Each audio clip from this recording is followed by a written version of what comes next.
Hello everyone, आप सभी का फिर से स्वागत है। लास्ट वीडियो में हमने पोएम पढ़ी थी अ बॉय सॉन्ग। फिर से हम पढ़ने जा रहे हैं अ बॉय सॉन्ग।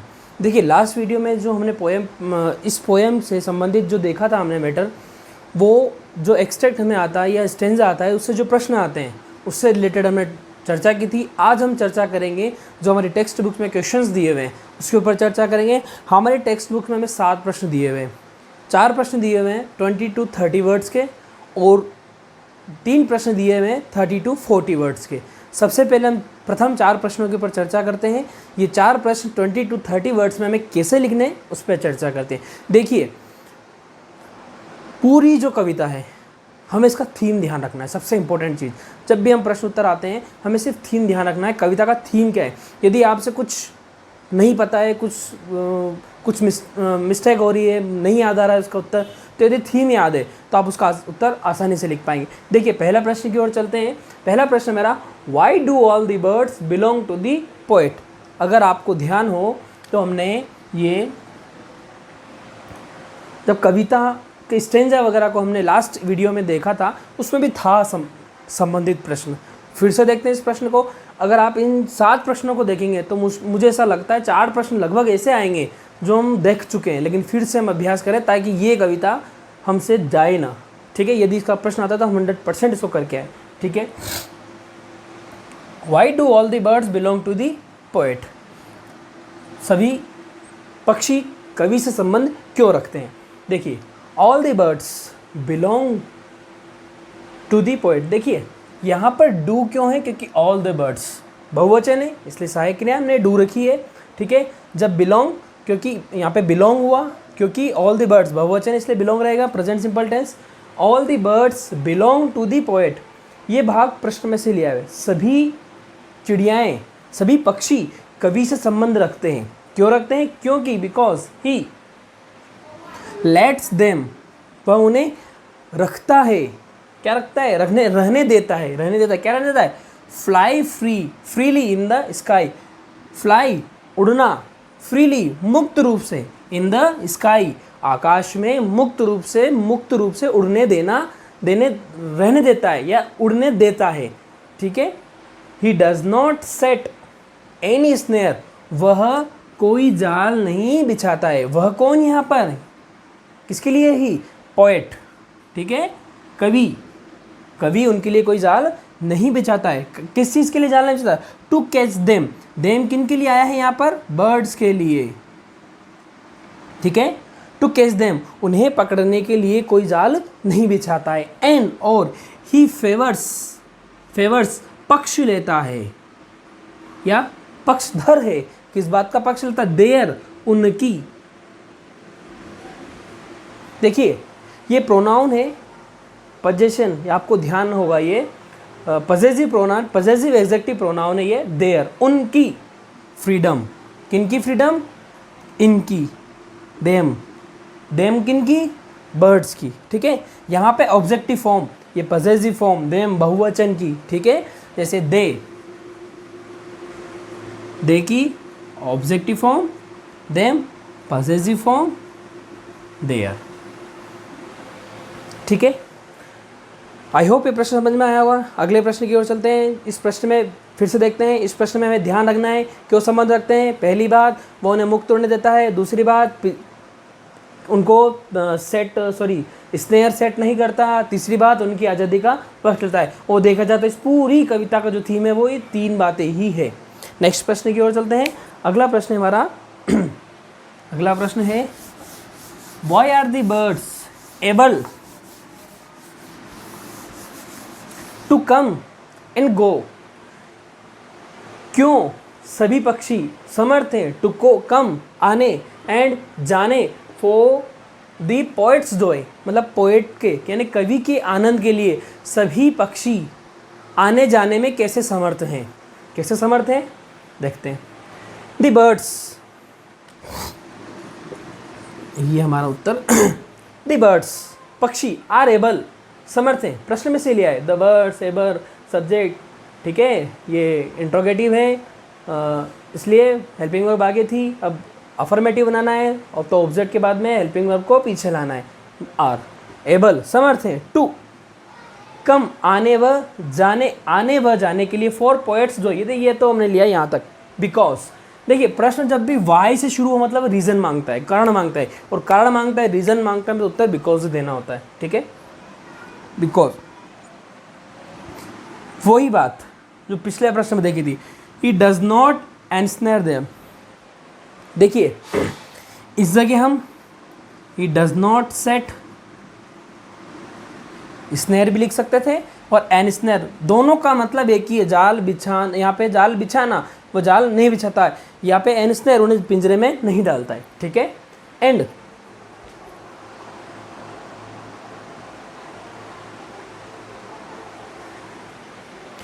ही लेट्स रहने देता है, देम फ्री उन्हें मुक्त रहने देता है, फ्री टू फ्लाई काय के लिए मुक्त रहने देता है, उड़ने के लिए। कहाँ पर? इन the sky.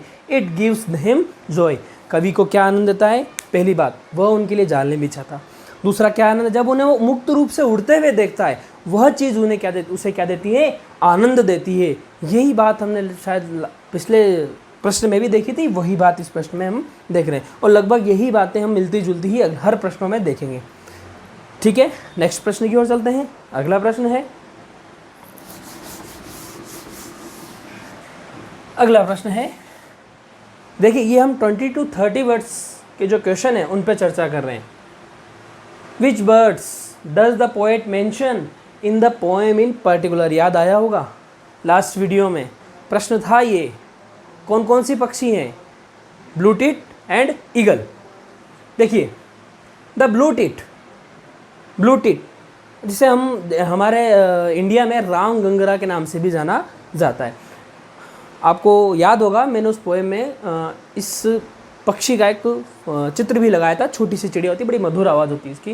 Blue tit, it is a small bird, ये एक छोटी सी चिड़िया है। विच सिट्स, जो कि बैठती है, ऑन स्लो पर बैठती है, छोटी कांटेदार झाड़ी होती है उस पर बैठती है। एंड हैज़, छोटी कांटेदार झाड़ी, स्लो का अर्थ, एंड हैज़ स्वीट वॉइस, और उसकी आवाज़ कैसी है? सुंदर है, मतलब मधुर है। सुंदर तो क्या, मधुर आवाज़ है। ठीक है, बहुत अच्छा बोलती है। एंड द ईगल, और दूसरी चर्चा की ईगल की। It is a big bird, यह एक बहुत बड़ा नहीं, बड़ा पक्षी है। विच फ्लाइज, जो कि उड़ता है। वेरी हाई, बहुत ऊपर। सॉरी, हाई की spelling HIGH। High in the sky, जो कि स्काई में बहुत ऊपर उड़ता है। दीज बर्ड्स आर मेंशन्ड, ये पक्षी मेंशन किए, वर्णित किए गए हैं। पैसिव वॉइस है, वर्णित किए गए हैं। इन द पोएम, कविता में। इन पार्टिकुलर, विशेष रूप से। बाय पोएट, विशेष रूप। देखिए पार्टिकुलर, विशेष, ठीक है, पार्टिकुलर्स ऐसा लग गया तो ये विवरण बन जाता है। ठीक है, इसका अर्थ चेंज हो जाता है, विवरण हो जाता है ये। ठीक है, ये प्रश्न मैं ज़्यादा नहीं समझाने वाला हूँ, पहले समझ चुके हैं और कर चुके हैं, दोबारा आया है। ठीक है, नेक्स्ट प्रश्न की ओर चलते हैं। अगला प्रश्न, कविता की कुछ लाइन याद आ रही होगी, लास्ट वाली आपको ये प्रश्न देख करके।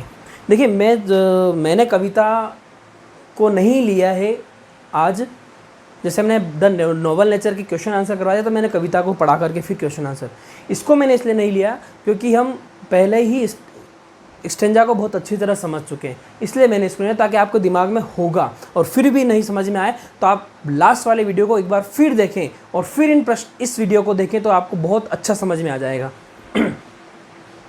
और देखिए रटने की कहीं आवश्यकता नहीं है, बिल्कुल भी नहीं रटना है, सिर्फ वीडियो को बार बार देखें और नोट्स बनाएं, आपको समझ में आएगा। कविताओं की थीम, मैंने फिर कहा, इस कविता की थीम अगर आपको पता है, आपने इसकी नब्ज़ पकड़ ली तो आपको आसानी से नंबर मिल जाएंगे इस कविता में। ठीक है, what does the expression sunward वे, अभिव्यक्ति है सनवर्ड वे, सूर्य की ओर, इन द पोएम मीन, इस कविता में उसका अर्थ क्या है, क्या अर्थ है उसका।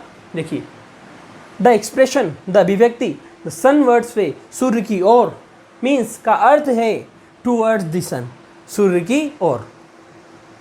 इस कान को इस हाथ से फिर पकड़ के फिर इस हाथ से पकड़ लिया, वही बात है।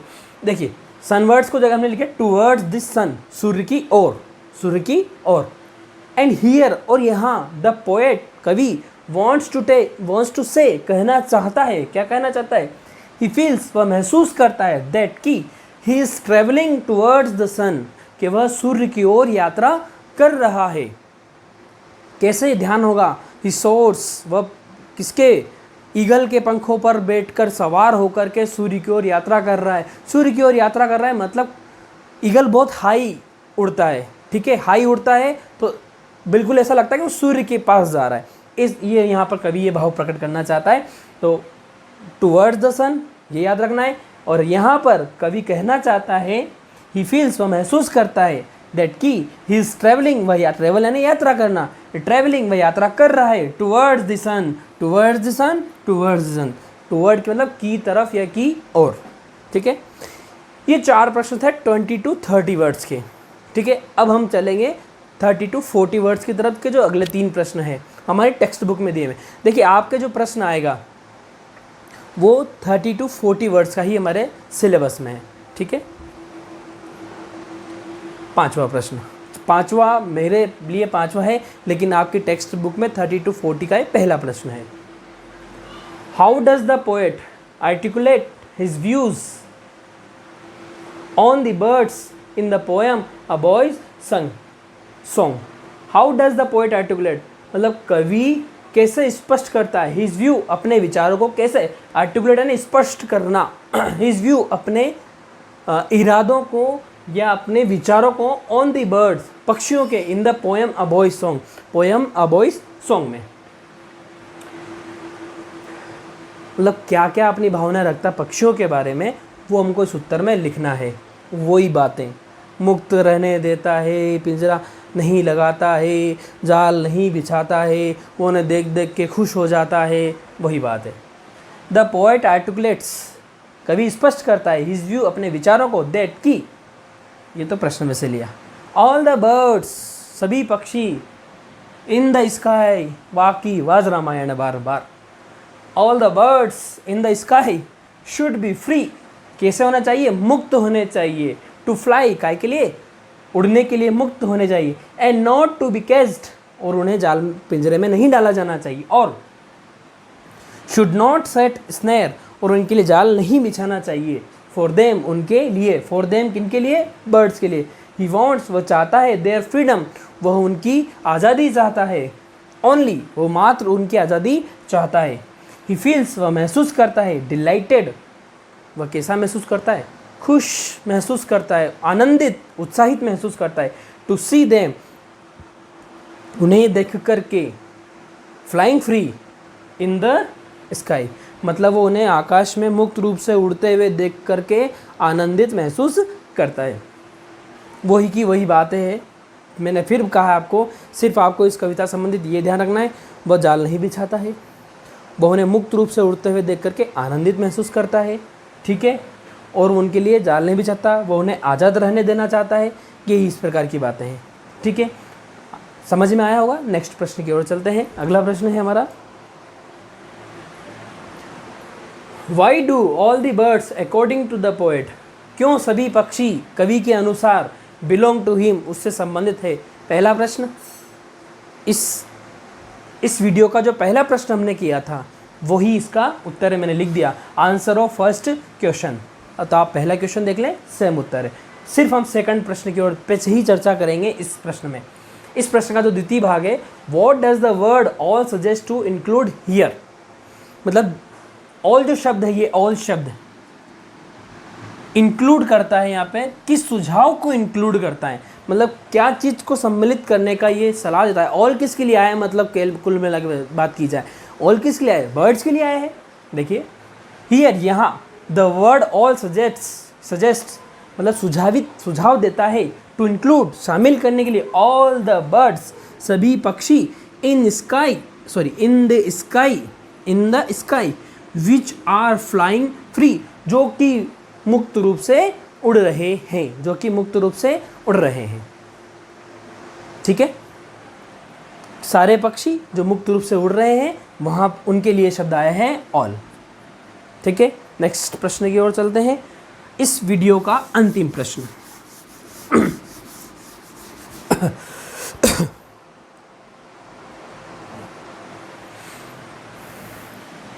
वही रामायण फिर से देखिए, summarise the poet's view as expressed in the poem a boy song in your own words. कवि मतलब सारगर्भित कीजिए या समरी संक्षिप्त रूप से यह उल्लेख कीजिए पोएट्स व्यू कवि के विचारों का एज एक्सप्रेस्ड जो कि अभिव्यक्त किए गए इन द पोएम इस कविता में अ boy song in your own words मतलब अपने शब्दों में इस कविता की समरी लिखनी है आपको। मैंने आपको बता दी थी बात, क्या समरी लिखनी है, वही सारी 4 से 5 बातें हैं। देखते हैं अंतिम प्रश्न को। इन द पोएम कविता में पोइट वांट्स टू से कवि कहना चाहता है दैट कि he does not set snare उसने कोई भी जाल नहीं बिछाए फॉर किसके लिए, फॉर देम उनके लिए किनके लिए, पक्षियों के लिए, ऑल द बर्ड्स। ही लेट्स सॉरी लेस्ट हो गया, ये उल्टा सीधा हो गया LETS लेट्स। आपको ध्यान होगा, आपने पढ़ा होगा ग्रामर में, लेट्स प्रस्ताव के लिए हो जाता है, प्रस्तावित करता है, वो उनकी आज़ादी को प्रस्तावित करता है। ठीक है, ही लेट्स देम फ्लाइंग फ्री, वह उन्मुक्त रूप से उड़ने देता है आकाश में। एंड ही फील्स डिलाइटेड, ये भी स्पेलिंग गलत हो गई, FEELS फील्स डिलाइटेड, वह आनंदित महसूस करता है। टू सी उन्हें देखकर, them to come and go आता जाता। आप प्रश्न था शायद हमारा तीसरा प्रश्न था, कम एंड गो, तीसरा या दूसरा प्रश्न था। ठीक है, to come and go. He says वह कहता है that all the birds in the sky कि आकाश में जितने भी पक्षी हैं बिलोंग्स टू हिम उससे संबंध रखते हैं। ही ऑल्सो वांट्स टू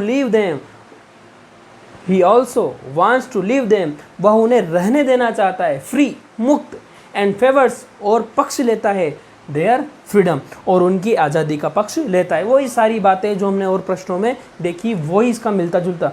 आपने अगर ये जो प्रश्न है अंतिम प्रश्न, इसको अगर आपने ठीक से पढ़ लिया तो आप बाकी प्रश्नों के भी उत्तर आसानी से दे सकते हैं। देखिए, कभी भी रटना नहीं है, चीज़ों को समझना है। और इस पोएम को आप समझिए, इसकी थीम को समझिए कि इसमें कवि के क्या अभिव्यक्तियाँ हैं, क्या है वो एक्सप्रेस करना चाहता है, उसके क्या व्यूज़ हैं। यदि आपने समझ लिए तो आप इस कविता के सभी प्रश्नों का उत्तर बहुत आसानी से दे पाएंगे। ठीक है, आई होप आपको समझ में आया होगा। ये हमारा अ बॉय सॉन्ग का सेकंड पार्ट था। अ बॉय सॉन्ग जो पोएम है वो कंप्लीट हो चुकी है, सारे प्रश्न उत्तर हो चुके हैं, एक्सटेट स्टेंजा से संबंधित जो प्रश्न है वो हल हो चुके हैं। ठीक है ठीक है, अब नेक्स्ट पोएम होप उसका वीडियो लेकर के आऊँगा मैं, और आई होप, मैं भी आशा करता हूँ कि आपको समझ में आ रहा होगा।